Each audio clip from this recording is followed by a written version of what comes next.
आपको खुशामदीद कहते हैं। आज किसी सियासी मौजू पर बात करने की बजाय एक इंतहाई अहम स्ट्रेटेजिक इशू को हाईलाइट करने जा रही है। JF-17 थंडर का बहुत चर्चा आप सुन रहे हैं, बिलखुसूस जब से पाक भारत जंग हुई मई में, जिसमें इन तैयारों ने शानदार परफॉर्मेंस का मुजाहरा किया। ट्रंप बार बार कह चुके, 50 से ज्यादा बार कह चुके कि पाकिस्तान ने भारत के 8 तैयारे मार गिराए। इन तैयारों का उसमें बड़ा अहम किरदार था, तब से ये लाइमलाइट में आए। ये तैयारे अहमियत के हामिल क्यों साबित हो रहे हैं? बार बार कई दोस्त ममालिक पाकिस्तान से ये तैयारे खरीदने में दिलचस्पी का इजहार क्यों कर रहे हैं? मेरे पास इस वक्त रॉयटर्स की कोई 8 या 10 खबरें पड़ी हुई हैं, जिन पे बात करने के लिए, JF-17 की अफादियत पे बात करने के लिए, और अजीत दोवल ने जो ताज़ा स्टेटमेंट दी उस पर बात करने के लिए हमने अभी जहमत दे रखी है इस व्लॉग में एयर कमांडर रिटायर्ड जनाब खालिद चिश्ती साहब को। एयरफोर्स से जुड़े जो मामलात हैं, जंगी जहाजों की जो सलाहियत है, उसकी जो अफादियत है, उस पे इनसे बेहतर कमेंट्री आपने पाकिस्तान में नहीं सुनी होगी। दुनिया इनकी कमेंट्स का एतराफ करती है क्योंकि बड़ी ऑथेंटिक मालूमात देते हैं। मैं देख रहा हूँ कि मेरे पास ये जो रॉयटर्स की स्टोरीज पड़ी हैं, इसमें 12 जनवरी को रॉयटर्स ने जो खबर की वो इंडोनेशिया के हवाले से कर रखी है। साद सैयद, आनंद तिरेसाई और अरीबा शाहिद ने ये खबर की कि इंडोनेशिया के वज़ीर दिफा आए हुए हैं। याद रहे कि एक माह पहले इंडोनेशिया के सदर भी पाकिस्तान आए थे, और वो भी जो शाहपार ड्रोन्स हैं जो पाकिस्तान तैयार करता है, उसकी खरीदारी और JF-17 की खरीदारी 40 से ज्यादा जहाज में दिलचस्पी का मुजाहरा कर रहे हैं। इसी तरह से हम देख रहे हैं कि साद सैयद ने मुबशर बुखारी के साथ रॉयटर्स के लिए 9 जनवरी को खबर की, जिसमें सूडान का हवाला दिया कि 1.5 बिलियन के तैयारे खरीदना चाहता है सूडान पाकिस्तान से JF-17। फिर हमने देखा 8 जनवरी को इन्हीं सहाफियों ने, साद सैयद और अरीबा शाहिद ने, सऊदी अरब के हवाले से खबर दी कि जो लोन है उसको जेट फॉर लोन में बदल रहा है सऊदी अरब, वो भी JF-17 खरीदना चाहते हैं। 7 जनवरी को इन सहाफियों ने दिफाई मुआहदे का जिक्र किया बांग्लादेश के साथ। बांग्लादेश के चीफ भी पाकिस्तान के दौरे पर थे। जबकि 24 सितंबर 2024 को जिब्रान पेशमाम, जो कि रॉयटर्स के साथ वाबस्ता थे, उन्होंने आजरबाईजान के साथ डील का जिक्र किया। तो अभी मेरे पास जो हाथ में खबरें हैं, ये 7 से 8 ममालिक से जुड़ी हैं जिन्होंने दिलचस्पी का मुजाहरा किया। नाइजीरिया, आजरबाईजान और म्यांमार पहले ही ये तैयारे खरीद चुके, इस्तेमाल में आ चुके उनके यहाँ। अब ये नए ऑर्डर्स या नई डील्स हैं जिनका मैं जिक्र कर रहा हूँ। रजा हयात फराज, जो कि वज़ीर ममलिकत हैं दिफाई पैदावार के पाकिस्तान में, उन्होंने BBC को तस्दीक की है कि बिल्कुल मुज़ाकरात हो रहे हैं। अब ये JF-17 थंडर है क्या? क्या कमाल है इसमें कि जो इसने राफेल को मार गिराया? क्या कमाल है इसमें कि दुनिया भर के ममालिक इसकी खरीदारी में दिलचस्पी रहे हैं? बगैर किसी मजीद तमहीद के कमांडर साहब तशरीफ रखते हैं, उनसे बात करें। चिश्ती साहब, इस व्लॉग में आपको खुशामदीद कहते हैं, उम्मीद आप मुझे सुन पा रहे होंगे। सबसे पहले तो मुझे देखने वालों को ये बताएं ना, वाई ओनली JF-17 थंडर? 7, 8, 10 ममालिक का मैं जिक्र कर चुका हूँ, कुछ खरीद चुके, कुछ दिलचस्पी का इजहार कर रहे हैं। क्या खसूसियत है सर इसमें? जी बहुत शुक्रिया जामी साहब, आपने इनवाइट किया।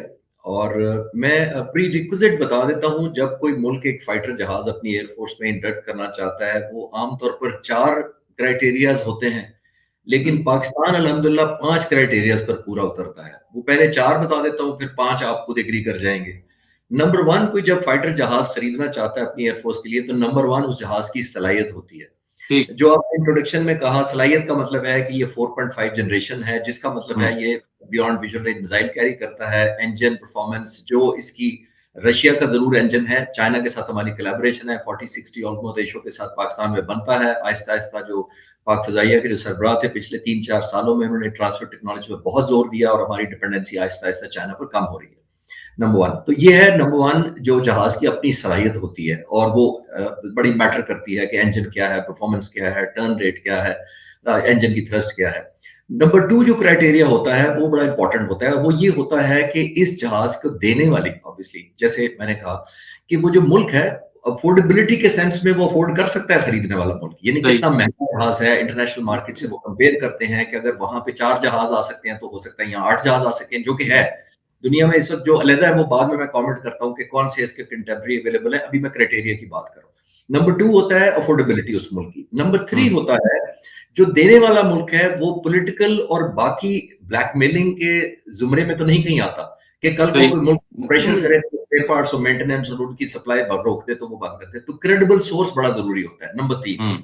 नंबर 4 होता है कि ये जो लेने वाला जहाज जो जिसकी बात हो रही है, जो सूरत में JF-17 थंडर है, वो बैटल टेस्टेड या कॉम्बैट प्रूवन है कि नहीं है। देखिए पीस टाइम में जहाज उड़ाना और चीज होती है और कॉम्बैट में प्रेशर के दौरान उड़ाना और फिर इस तरह की फतवाहत जिनका आप तारुफ में जिक्र कर रहे थे बड़ा एक और मार्का होता है। तो ये 4 चीजें हो गई। ये दुनिया में 4 एडवांटेजेस जब हो जाते हैं तो आमतौर पर एयर फोर्सेस फैसला करती हैं। नंबर 1 जैसे मैंने कहा जहाज की अपनी क्वालिटी, नंबर 2 उसकी जैसे अफोर्डेबिलिटी, नंबर 3 रिलायबिलिटी उस सोर्स की, नंबर 4 बैटल प्रूफ। पांचवी जो सबसे ज्यादा जिसको कहते हैं ना आइसिंग ऑन द केक, वो ये अल्हम्दुलिल्लाह है कि पाक फिजाइया के पायलट, टेक्नीशियन और इंजीनियर ट्रेनिंग देंगे फिर आपको, अगर आप हमारे साथ डील करेंगे। ठीक। हम खुद आपको ट्रांसफर ऑफ टेक्नोलॉजी करेंगे, आपको ऑब्वियसली टैक्टिक्स और जहाज की मैन्यूवरिंग सिखाएंगे। तो ये एक आजकल अल्हम्दुलिल्लाह जब से हमने ये मई का मार्का किया है, 2 सेगमेंट पर जामी साहब हमें बहुत बड़ा एडवांटेज है। ये जी। बैटल टेस्टेड और कॉम्बैट प्रूवन जहाज है। अभी नहीं, सिर्फ 2019 में जब अभिनंदन को शूट डाउन किया था उस वक्त ये जहाज एक्टिवली हवा में था, उस ऑपरेशन का हिस्सा था, और अभी मई में तो हिस्ट्री लिखी जा चुकी है। एक ये बात है, और तीसरा आपने देखा जो सेकंड एलिमेंट इसके ऊपर है वो इंपॉर्टेंट यही है कि पाक फिजाइया की ट्रेनिंग की स्टैंड अलोन डिमांड भी है। ये जो अच्छी खुशाइन बात इस पूरे अंदर ये है कि जो जहाज नहीं भी खरीदने चाहते मुल्क हमसे, वो कह रहे हैं कि हमें ट्रेनिंग इंपार्ट कर दें। तो ये 5 क्राइटेरिया आई थॉट कि मैं सबमिट कर दूं, आपके व्यूअर्स बेहतर अंडरस्टैंड कर। ये आपने कहा कि 2019 में जब अभिनंदन वाला जहाज गिराया तब JF-17 थंडर ही हवा में थे, उन्हीं की मदद से उसका जहाज गिराया, and you were part of that also उस ऑपरेशन में। उस ऑपरेशन में सारा पैकेज था। अब बहुत सारे जहाज थे जिसमें वॉरफेयर जैमर्स और F-16 भी थे और मिराजेस भी थे और JF-17 थंडर भी थे।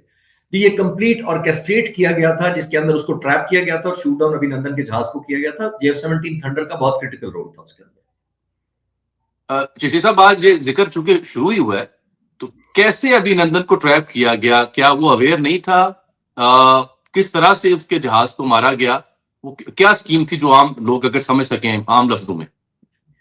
जामी साहब, ट्रैप इस तरह किया जाता है कि आप दुश्मन को पहले बिफोर टाइम सिग्नल नहीं देते अपने होने का, और यही 2025 में भी हुआ था, मई में भी।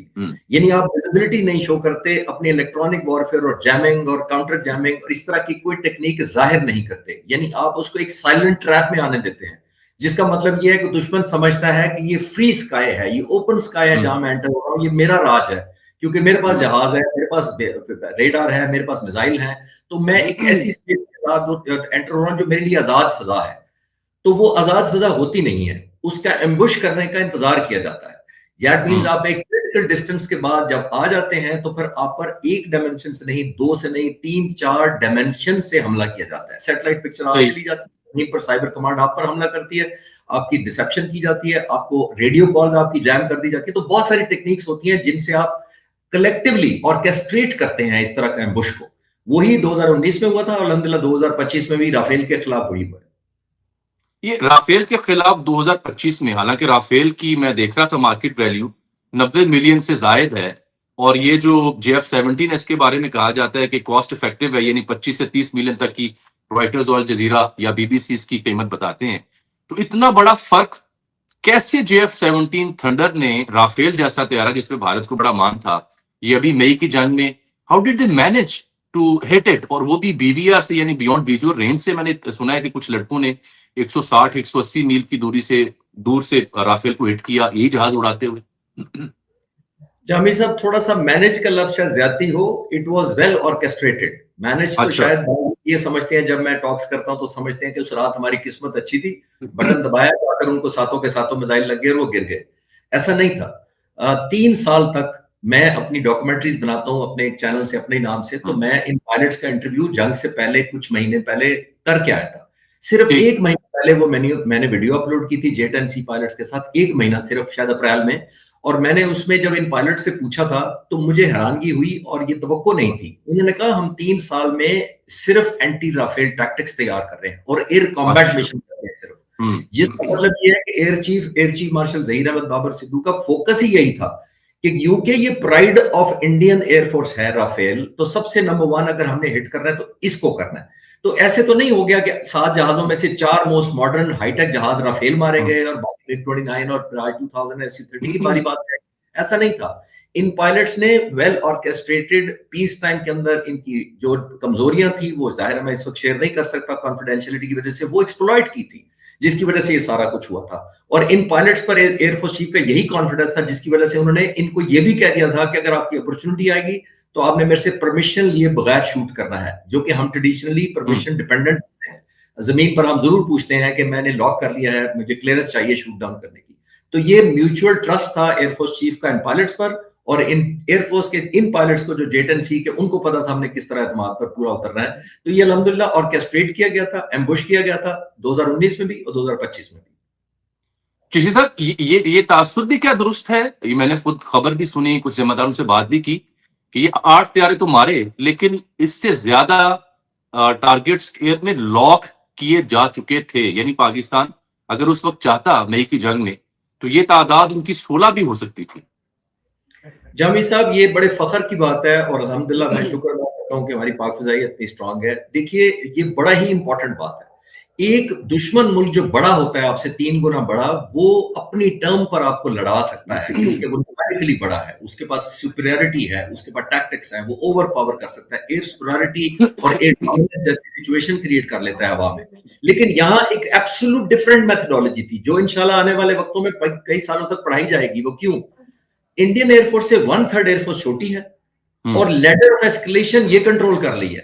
امیجن کریں, یعنی کنٹرول پاک فضائیہ کے سربراہ کے ہاتھ میں الحمدللہ اس طرح ہے کہ وہ اتنا ہی پنش کرنا چاہتے ہیں جہاں وہ سمجھتے ہیں کہ میسج پہنچ گیا ہوگا.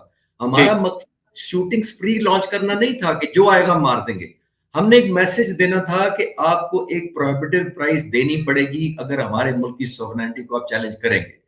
اور پروہیبٹیو پرائز کا مطلب 20-50 جہاز نہیں ہوتا, آپ نے سگنل بھیجنا ہوتا ہے کہ یہ آپ کو قیمت دینی پڑے گی, آپ کے تمام جہاز انسیکیور ہیں. اور بائی دا وے آخری بات ہے سوال کے جواب میں بڑی امپورٹنٹ ہے, جب آپ کسی ملک کے 8 جہاز 85 میں سے مار دیتے ہیں تو ایک ایلیمنٹ آف پینک پھیل جاتا ہے ان میں.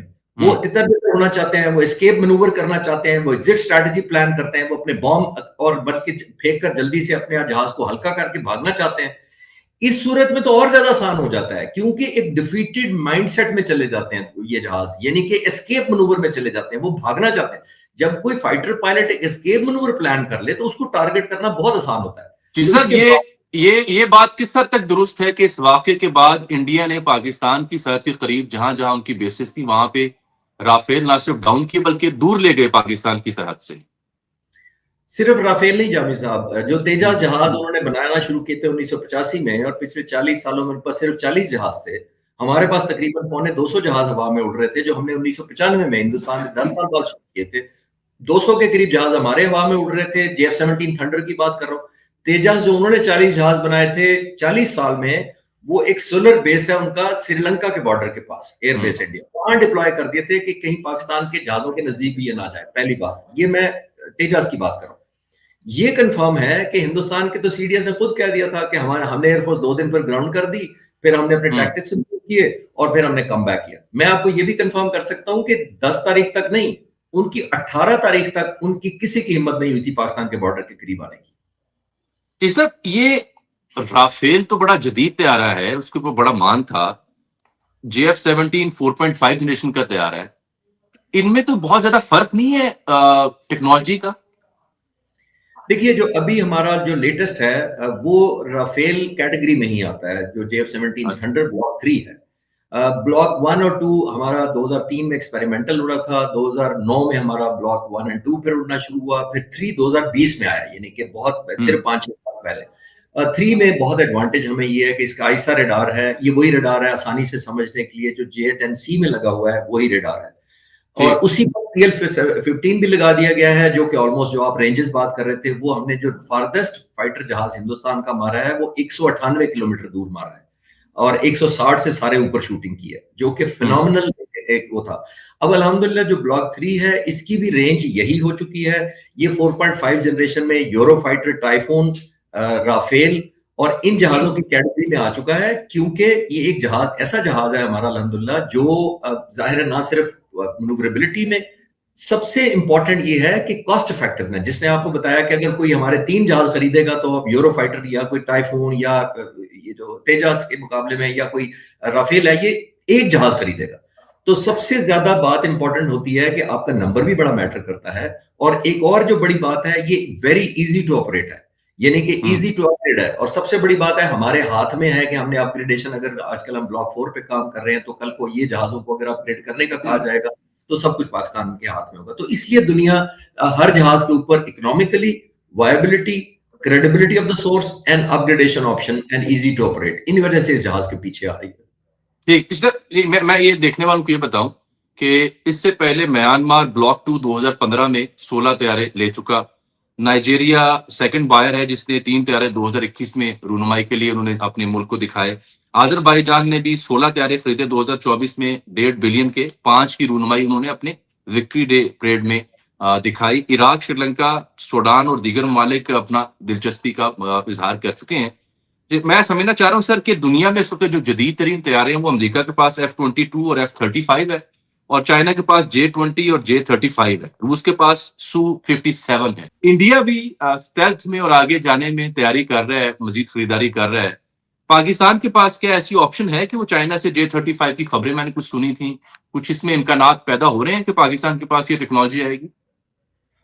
जावेद साहब देखिए, जब भी जहाज एक इंडक्ट किया जाता है वो रातों रात फैसला नहीं होता। ये हमारे घरों की तरह एलसीडी एयर कंडीशनर नहीं होता कि आप लाएं, प्लग एंड प्ले करें और आपको प्रोग्राम शुरू हो जाते हैं, आपके चैनल पर लग जाते हैं। ये फाइटर जहाज की एक तो जो बेचने वाला मुल्क है पाकिस्तान इस सूरत में है, ये आप एक जहाज नहीं बेच रहे होते, एक ट्रस्ट और कॉन्फिडेंस बेच रहे होते हैं। यानी उसको ट्रस्ट और कॉन्फिडेंस आपने देना होता है कि हम सबसे अफोर्डेबल हैं, हम सबसे रिवाइबल हैं, हम सबसे कंटिन्यूएशन वाले हम मुल्क हैं। क्योंकि देखिए ये जहाज चलते हैं जामी साहब 30-40 साल तक ऑपरेट करते हैं, तो आप सप्लाई कर देते हैं। इसका मतलब है आपके पास साथ इस मुल्क की कनेक्टिविटी 30-40 साल की हो गई, एक लॉन्ग पार्टनरशिप। अच्छा खालिद साहब, आप बता रहे थे जोशी साहब कि इसकी यानी अफादियत क्या है और जो इंडिया अपनी टेक्नोलॉजी को आगे लेके जा रहा है। मैं आज सुन रहा था अजीत डोवल जो उनके नेशनल सिक्योरिटी एडवाइजर हैं, वो तो अपनी कौम को, नौजवानों को ये कह रहे हैं कि हर नौजवान के अंदर बदले की आग होनी चाहिए। देखिए जावेद पाकिस्तान साहब, के हर नौजवान के अंदर फिर क्या होना चाहिए और पाकिस्तान के हर पायलट के अंदर क्या जज्बा होता है? देखिए जावेद साहब, हम आग किसी के खिलाफ ना तो उगलते हैं, हम दिफा में बहुत ज्यादा, और जब हमें सॉवरेनिटी को चैलेंज किया जाएगा तो हमारा हर एयरमैन, सोल्जर, सेलर, जितनी हमने टनेज अल्हम्दुलिल्लाह 10 मई को फेंकी हिंदुस्तान पर, वो एक तारीख का हिस्सा है। तो हम आग सिर्फ अपने सॉवरेनिटी और बच्चों के मुस्तकबिल के लिए जरूर फेंकते हैं, लेकिन ना हम लोगों के अंदर भरते हैं, ना हम अपने अंदर चाहते हैं कि हम अपनी आग करें। लेकिन किसी वक्त चैलेंज किया गया तो जाहिर है। लेकिन जो आपने पॉलिटिकल क्यू के एंगल से इसको देखा है, देखिए पॉलिटिशियंस का जिम्मेदारी ये होती है कि वो कौम के अंदर एक पॉजिटिविटी डेवलप करें, एक होप डेवलप करें, एक फ्यूचर की एक ख्वाब दिखाएं, और जाहिर है उसकी ताबीर के लिए अमल दरामद करें। हिंदुस्तान, मुझे अजीब ये बात लगती है कि हमसे पॉपुलेशन में कुछ 6 गुना बड़ा मुल्क है, इकोनॉमी में कई गुना बड़ा मुल्क है, मिलिट्री में 10 गुना बड़ा बजट है उनका, लेकिन मुझे ये समझ नहीं आती कि जब उनका इलेक्शन होता है वो अपने लोगों को एक पाकिस्तान के खिलाफ हाइप और खौफ क्रिएट करके वोट देना चाहते हैं। हमारे कई सालों से मैं आपको देख रहा हूँ, आप कवर करते हैं, तो मैंने तो आज तक आपको नहीं देखा कि आपने या किसी पॉलिटिशियन ने हिंदुस्तान से डरा कर वोट लिया हो। उनसे कहा जाएगा कि अगर मुझे वोट दे दो वरना हिंदुस्तान आ जाएगा, तो यहाँ तो नहीं होता कभी। लेकिन मुझे अजीब बात लगती है कि इतना बड़ा मुल्क होकर, दुनिया की सबसे बड़ी पॉपुलेशन होकर, आप पाकिस्तान का नाम लेके डराते हैं। ये air commander retired Khalid Chishti साहब की आपने गुफ्तगू सुनी। हमने सोचा किसी एक्सपर्ट को इस मामले पे JF-17 के ऊपर उनकी जो दलाइल हैं वो आप तक पहुंचाएं। बात यह है कि ये जो JF-17 थंडर है, ये 1990 में उसके आसपास पाकिस्तान और चीन के बीच मुआहदा हुआ था कि हमने मिल के तैयारा तैयार करना है, और फिर सन 2000 में इस पर बाकायदा काम शुरू हुआ। जो पाकिस्तान एरोनॉटिकल कॉम्प्लेक्स है PAC कामरा, इस्लामाबाद से कोई 80 किलोमीटर दूर, वहाँ ये काम का आगाज़ हुआ था। कुछ 60%, 58 to 60% पाकिस्तान में चीज़ें इसकी तैयार होती हैं, कुछ 40% इसमें चीन का कंट्रीब्यूशन होता है। 2007 में जो पहला शाहकार बनाया उसको अनवील किया गया, और फिर 2009 में जो ब्लॉक 1 यानी पहला तैयारा था उसका ब्लॉक, वो मंजर आम पर आया। 2020 से ऑनवर्ड यानी अब 6 बरस हो गए, जो ब्लॉक 3 है जिसको बाकी मालिक ख़रीदने में दिलचस्पी रखते हैं JF-17 थंडर की, वो इन सर्विस है। इस तैयारे से पहले पाकिस्तान का इन्हिसार फ्रांसीसी मिराज 3 और फ्रांसीसी मिराज 5 पर होता था। जो F-16 वाली कहानी थी जो अमेरिका से हमने ख़रीदे थे, उनके पुर्जे, उनका सॉफ्टवेयर अपडेट करना, फिर अमेरिकी कई पाबंदियां थी, इसे फ़लाँ जगह आप इस्तेमाल कर सकते हैं, फ़लाँ जगह इस्तेमाल नहीं कर सकते। तो इस सब को देखते हुए पाकिस्तान मजबूर हुआ था कि वो चीन के साथ मिलकर इंडिजिनसली खुद से कोई ऐसा तैयारा बनाए जिसमें उनका इन्हिसार बाकी माल पे कम हो। मसलन मैंने आपसे पहले बात की कि कॉस्ट इफ़ेक्टिवनेस, और फिर जंग में चूँकि इसका ट्रायल हो चुका, जंग में इसने वो कारनामा कर दिया, वो शाहकार पेश कर दिया, जिसकी वजह से दुनिया इसकी तरफ मतवज्जे हो रही है। लेट्स से जंग ना हुई होती, पाकिस्तान ने भारत के 7-8 तैयारे ना मारे होते, तो تو کس کو پتا تھا JF-17 کا؟ کسی کو معلوم نہیں ہونا تھا. تو یہ جنگ کا میڈل ہے جو پاکستان لے رہا ہے 1990-2000 سے آنورڈ. اس پہ حالانکہ کام شروع ہوا تھا. 25 سے 30 ملین اس کی قیمت تقریباً رفلی بتائی جاتی ہے جو مختلف ویب سائٹس نے بتائی, اور رافیل اس کے مقابلے میں 90 ملین سے زائد مہنگا ہے, اور اس کے ساتھ جو سلوک ہو وہ آپ کے سامنے. یہی وجہ ہے کہ انڈونیشیا جو خود, میں آپ سے عرض کروں کہ انڈونیشیا نے کوئی 40 کے قریب جو ہیں وہ طیارے خریدنے کی دلچسپی کا اظہار کیا ہے. انہوں نے 45 رافیل طیارے بھی 2022 میں خریدے ہوئے ہیں فرانس سے. تو 45 رافیل خریدنے کے باوجود یہ اگر پاکستان سے 40 JF-17 خریدنا چاہ رہے ہیں انڈونیشیا, سب سے بڑا اسلامی ملک, تو دیٹ سپیکس والیوم. ان کے جو جعفری جامس الدین وزیر دفاع ہیں وہ پاکستان آئے ہوئے تھے مہینہ پہلے. ان کے جو صدر ہیں پرابو سوبیانتو وہ بھی آئے ہوئے تھے. تو اسی طرح سے سوڈان کی کہانی ہے, اسی طرح سے یہ سعودی عرب والی کہانی ہے جو رائٹرز نے چھاپی ہوئی ہے. پھر جنوری میں ہی بنگلہ دیش کی کہانی بھی آپ کے سامنے آئی. سپتمبر 2024 میں آذربائیجان کی میں نے بات آپ کو کی, اور اب جو آپ کے وزیر دفاعی پیداوار ہیں وہ تصدیق بھی کر رہے ہیں. اس طرح کی چیزوں کی پبلکلی ڈیٹیل اس لیے ظاہر نہیں کی جاتی کہ یہ اسٹریٹجک نوعیت کے معاملات ہوتے ہیں, تو پھر ذرا ڈھکے چھپے انداز میں جب تک چیزیں فائنل نہیں ہوتی ان کو اسی طرح دیکھا جاتا ہے. اس طیارے کی سب سے خاص بات چشتی صاحب نے تو ڈیٹیل آپ کو بتائی ہے, وہ جو میں نے نوٹ کیا کہ ایک تو آل ویدر کسی بھی موسم میں یہ کمال کر سکتا ہے. Multi role fighter aircraft ہے اور لائٹ ویٹ ہے باقی طیاروں کی نسبت. ایئر ٹو ایئر اور ایئر ٹو سرفس اور ایئر ٹو سی تینوں جگہوں پہ یہ کارآمد ہے یہ جو JF-17 ہے. پھر یہ ایڈوانس اس میں ایویونکس ہیں. پھر ایکٹیو الیکٹرانیکل اسکینڈ ارے ریڈار جسے AES سے کہا جاتا ہے. یہ ملٹیپل, اس کی خوبی ہوتی ہے اس ریڈار کی کہ یہ ملٹیپل ٹارگٹ ایک وقت میں لاک کر سکتا ہے. 8 سے زائد یہ وار ہیڈ لے کے جا سکتا ہے یہ طیارہ, اور کسی بھی جگہ ایئر ٹو سی ہو یا ایئر ٹو ایئر ہو یا ایئر ٹو گراؤنڈ ہو اس کو ہٹ کر سکتا ہے. اس کی جو الیکٹرانک کیپیبلٹیز ہیں وہ اپ گریڈ کی ہیں پاکستان اور چین نے, اور وہ F-16 اور Su-27 جو اس کا ہے روس کا, اس کے برابر انہوں نے کر دیا. ایک اس میں ڈس ایڈوانٹیج ہے, اسٹیلتھ نہیں ہے, یعنی ریڈار سے نہیں بچ سکتا. جو جدید جو امریکی اور طیارے ہیں اور چینی, یعنی میری مراد F-22 اور F-35 ہے, وہ نہیں ہے. لیکن بہرحال 1.6 ناک کی اس کی سپیڈ ہے, خطرناک سپیڈ ہے. کس میڈیم یا ہائی الٹیچیوڈ میں یہ بے پناہ طریقے سے کرتب دکھا کے منور کر سکتا ہے لائٹ ویٹ ہونے کی وجہ سے. بہرحال یہ چونکہ خبریں تھیں پچھلے 5-6 دنوں سے, تو سوچا آج اس کا احاطہ کیا جائے. خبریں BBC نے بھی چھاپی ہیں, انڈیپینڈنٹ نے بھی چھاپی ہیں, رائٹرز نے بھی چھاپی ہیں. پاکستان کے حکام بھی اس کی تصدیق کرتے ہیں کہ ہاں بات چیت ہو رہی ہے. اچھی بات ہے, اگر میرے ملک کی عزت میں اضافہ ہو رہا ہے تو اس میں فخر کا مقام ہے. اجازت دیجیے, اللہ حافظ.